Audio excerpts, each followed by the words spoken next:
Hi from Melbourne, Australia. We're here today to demonstrate to you, with the assistance of Rachel, the assembly of our Aerobin 200 litre home composter.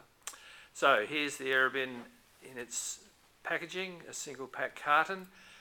Rachel has it sitting on a table just for ease of removing the parts from the carton, and to assist in that process, Rachel will now slide the carton onto its side, and with the flaps removed, it just simply makes it easier to remove the individual parts from the carton. So with every Aerobin, the 200 litre in this case, comes the instructions and information brochure that steps you through the assembly of the 200 litre Aerobin, and a second document which is our composting tips, which talks about aerobic composting, the objectives, how to go about it, and then a bunch of recipes that will embrace many of the ingredients that you're likely to be composting at home with.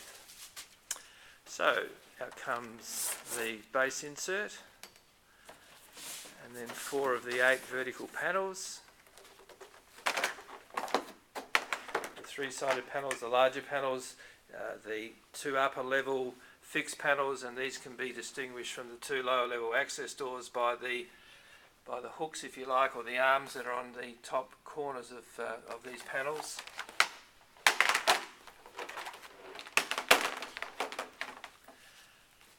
And the interleaving that comes with the packaging can end up back in your composting effort once the bin's been assembled and you're starting to load materials into the bin.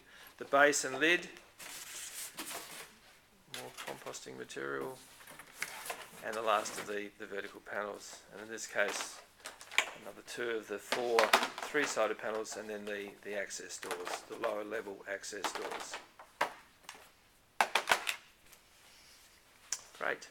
So if we lift the lid off the base, you'll see under the lid the 2 aeration pipe, the aeration lung pipes, and then on the underside of the base, fitted to the underside of the base, are the 2 aeration lung cowls.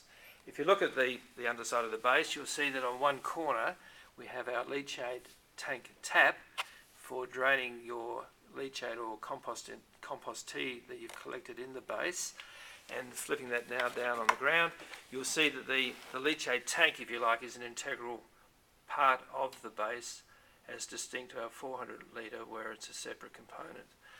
So the base insert is now fitted to the base, and if we get that out again, Rach, we can see that it's fail-safed so that it will only engage in one direction, and even if it's inverted it won't sit down properly. So ultimately the base insert will sit flush with the base, with the perimeter of the base, and that's the surface that the biomass materials that you're loading into your Aerobin will be ultimately sitting on.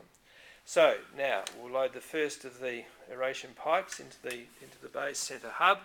If you look at the pipe, there's an arrow pointing upwards. That's the direction that should be inserted into that centre hub.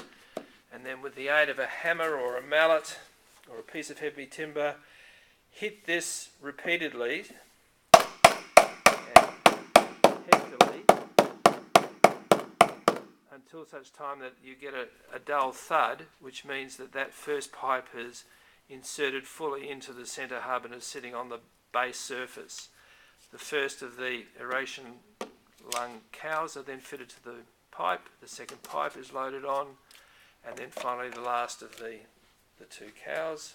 And then again, with the aid of a hammer, mallet or piece of heavy timber, give that some hefty strikes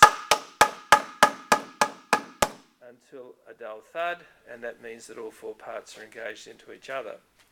So we can now load the first of the 3-sided panels to the base, and if you look at the base you'll see that there is some engraving around the top perimeter that says on 2 sides fit 3-sided panel here, and on the other 2 sides fit access door here. So the 3-sided panels in fact will only assemble to 2 of those 4 sides.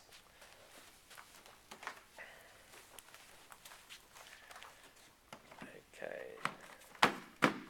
So they're locked down, can be simply tested by lifting. Now, what we're going to do now is move the base and the three-sided panels that we have to alongside of a vertical surface, and that vertical surface in this case is a 400 litre Aerobin. It could be the wall of your house, it could be the wall of your garage, it could be a fence line, it could be a mobile garbage bin, anything that's going to, if you like, provide a surface that will support the assembly operation of the upper level panels. And just to show you why we're doing this, the three-sided panels don't engage or lock to the lower level three-sided panels. The final engagement, if you like, and we'll demonstrate it in a moment, is achieved through the fixed panel that locates between the two upper level three-sided panels.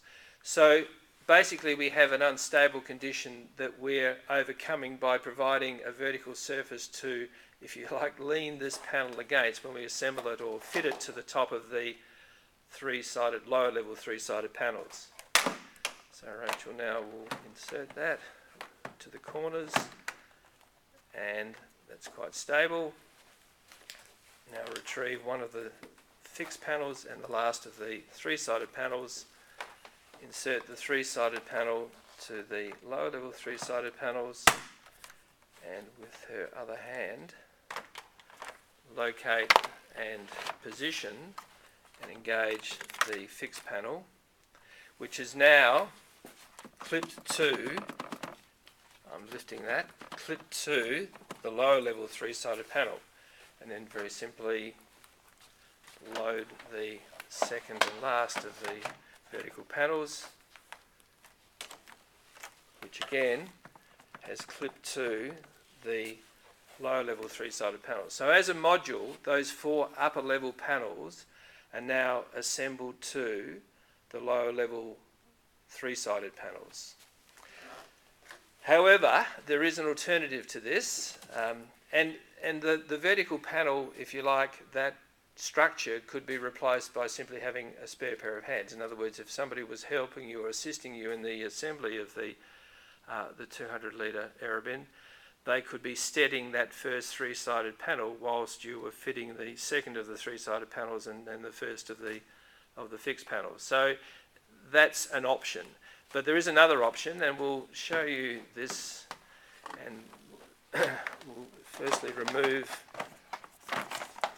the assembled panels, and you do that by just simply getting a knife to the clip, levering that out and then pulling that panel out. The three-sided panels come away, and now we'll pre-assemble this module on the floor.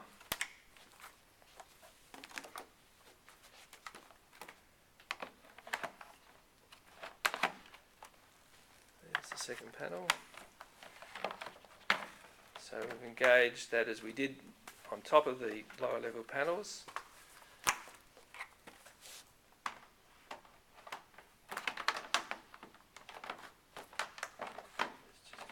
Getting that all lined up. So now we have the same four panels as a module, which Rachel will now pick up and carry across to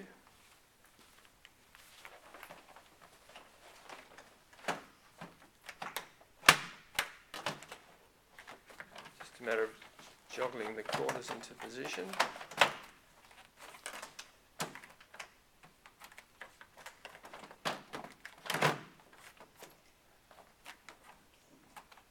And it's now assembled.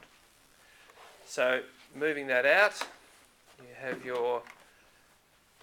have the walls without the access doors fitted.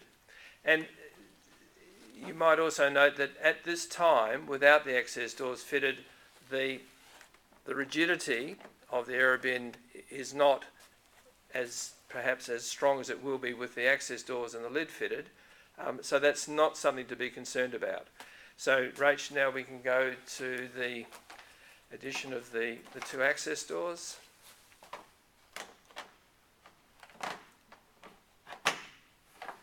So you slide that up and in and down.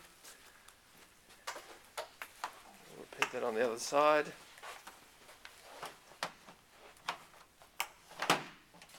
And down.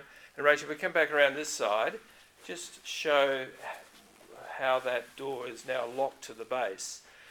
And if we lift it, the door comes away and out, and that's how you remove your access doors. But with that door in the down position, it's actually locked to the base, and it prevents the biomass materials that you're loading into your bin pushing the doors open. Grab the lid. And the hooks on the lid are there for one reason, and that is to enable you to, if you like, free up both hands by hanging the lid on the side walls of the bin when you're loading materials into your Aerobin. No other function. So the lid is then fitted, and that fundamentally completes the assembly of your 200 litre Aerobin. Whilst we've got it in this position, we'll just show you one other alternative way of collecting the leachate from the leachate tank, and the tap in this case is around here on this corner. If you take a piece of, it's a 13 mil, 12.5 millimetre flexible PVC hose, attach it to in this case we've used a pump action water bottle. The outlet on the water bottle is about the same diameter as the outlet on our leachate tank tap, and if you sweat both ends of the hose onto the male nipples of both our tap and our bottle, turn the tap to the on position, you can then, ensuring that the bin is sitting above the bottle, not ever have to worry about opening and closing that tap again, because the leachate will simply drain from the tank to the bottle, unscrew the cap from the bottle, and take your bottle away with your collected leachate. One thing to remember when you're installing your 200 litre Aerobin, it must be on a flat, level foundation. It has to be a solid foundation. It can't be sitting in either soil or garden bed or on grass, because with the weight of material that you're eventually going to be loading into your Aerobin, it will be an unstable foundation. The Aerobin integrity could be compromised as a consequence of it not sitting on a solid foundation, given the weight that it will be carrying. So please ensure it's on concrete, brick pavers, a heavy timber base. Anything like that will certainly well support your Aerobin. So there you go. Good composting and good luck. Thank you.